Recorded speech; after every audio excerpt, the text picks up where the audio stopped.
Move that over there. All right, so the lab tells us to write a method, compute future investment value at a given interest rate for a specified number of years. The future investment is determined using the following formula.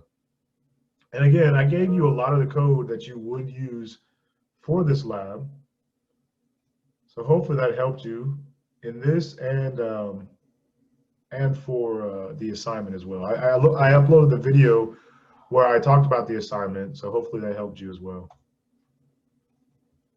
All right, so let's jump into this lab. I think I still have some of the stuff up here. No, hold on.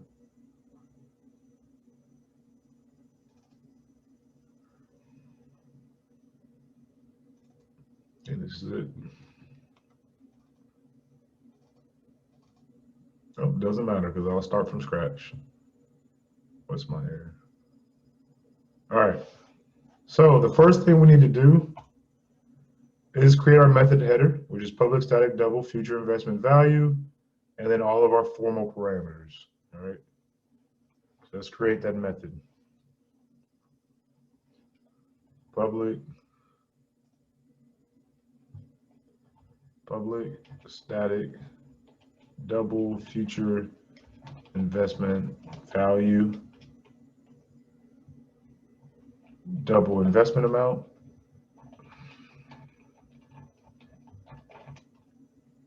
double monthly interest rate, and then in years. All right, so now that we have our method, again, we have this error over here because we haven't returned anything yet. Once we create our return statement, that error will go away. All right, so we have to do our equation. Sorry, did I say something? All right, so our equation is right here. Future investment value equals investment amount times 1 plus monthly interest rate to the power of number of years times 12, okay? So that's what we need to do. We need to write this equation in Java. And again, like I keep telling you, when you write something in Java, equation-wise, it's the same as if you write it into a calculator or type it into a calculator. So double future investment value equals investment amount times, and then if we want to do anything to the power of something, whatever it is, we have to use math.pow.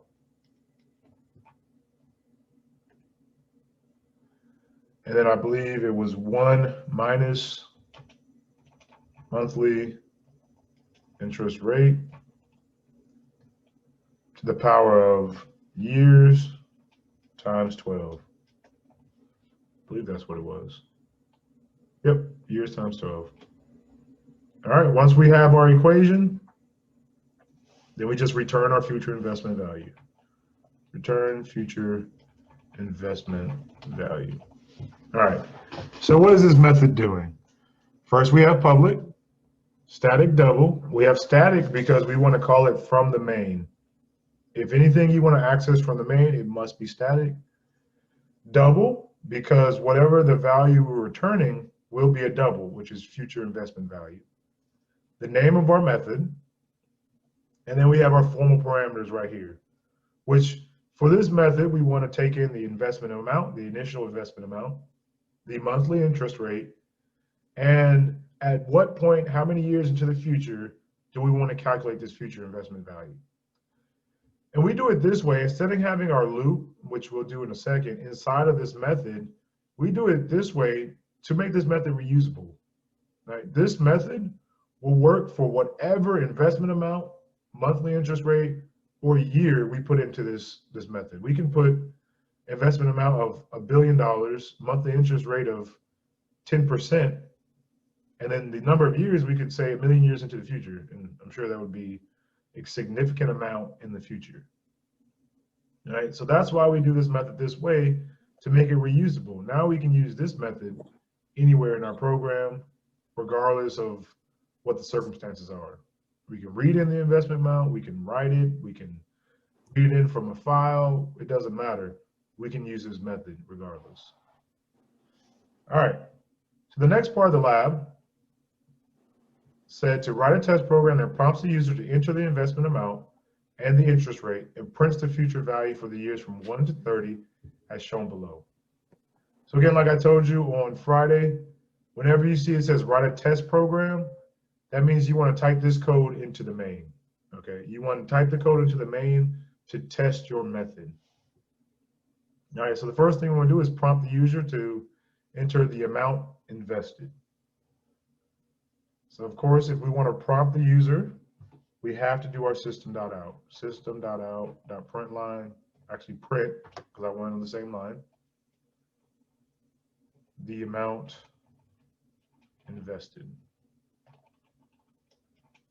Space, there you go. And we do, if we want to read anything from the console, we need a scanner object equals new scanner, system.in. And then if we have this, you can either click over here or hit Control-Shift-I. You got to be in the program, Control-Shift-I. Okay. And now we can do create a new variable, double investment amount equals input.next double. Right? We want to read in a double from the console and store it in the variable investment amount. All right, so now we have our first thing. Let's go to the annual interest rate, 9%. Or whatever the user puts in. It doesn't have to be 9%. System.out.print annual interest rate. All right, so we do double annual interest equals input.next double.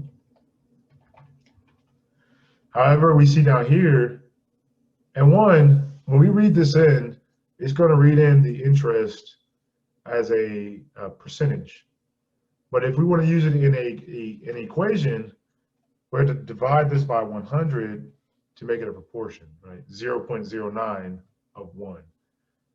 If we want to use it in the equation, interest, you must divide that initial percentage by 100.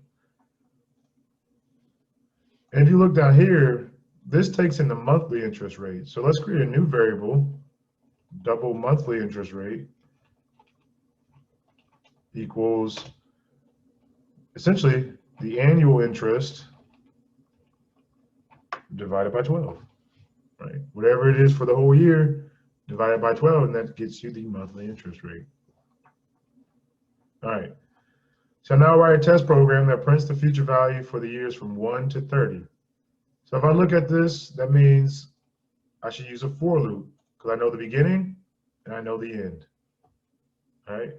Before we get into our for loop, though, we need to print this statement out because that's not going to be repeated. We're only printing this once. Everything else will be repeated. So let's print this statement out. Years dash future value. System.out.print line. Now I want to use print line to go to a new line. Years dash future value. All right. Now we can go into our for loop. Again, our for loop goes from 1 to 30. So in order to do that, for in I equals 0, I is less than, sorry, not 0, I equals 1, I is less than or equal to 30 because we wanted to go all the way up to 30, then I plus plus. All right. Cool, now we have our for loop to go from 1 to 30. Now all we have to do is find our future investment value based on the initial investment amount, the monthly interest rate, which you calculated here, and then the year, which we can use for I, right? Create a new variable, double future value equals, we call our method, We pass in our investment amount, our monthly interest rate, and lastly, the year, which is I. All right, cool. So to print this out, we need system.out.println. First, we print the year, which is I. Concatenate that to a space dash space. Then we concatenate that to our future value. That'll print it out year dash future value. 1 second.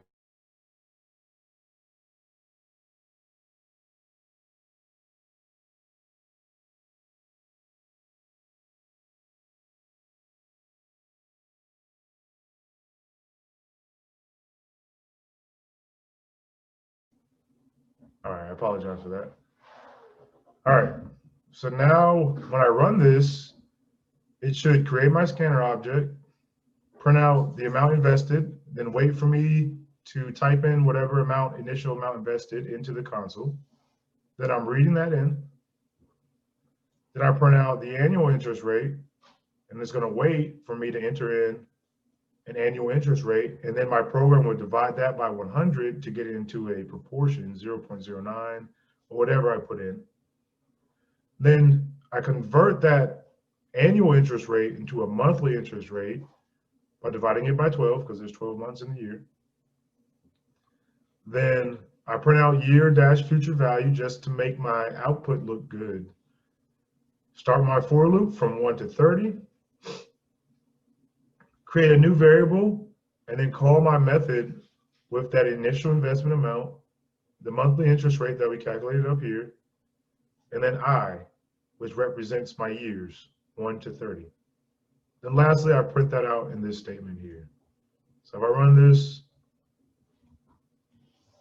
amount invested, I'm just going to go with the test, which is 1,000, and then 9. So 1,000. Annual interest rate, 9, and that is not right. So now we find out what the issue is. Yeah, that's not right. All right, so that should be something, and I know what it is already.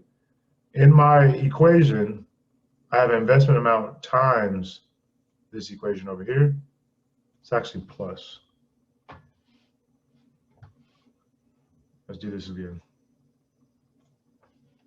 1,009. And that is not right either. So let's see. What is wrong? Oh, it is times. Okay. This is times, and I see my issue. Instead of minus right here, this is plus. Plus monthly interest rate. Yep. One more time. 1,009. There we go. That looks about right. All right, any questions?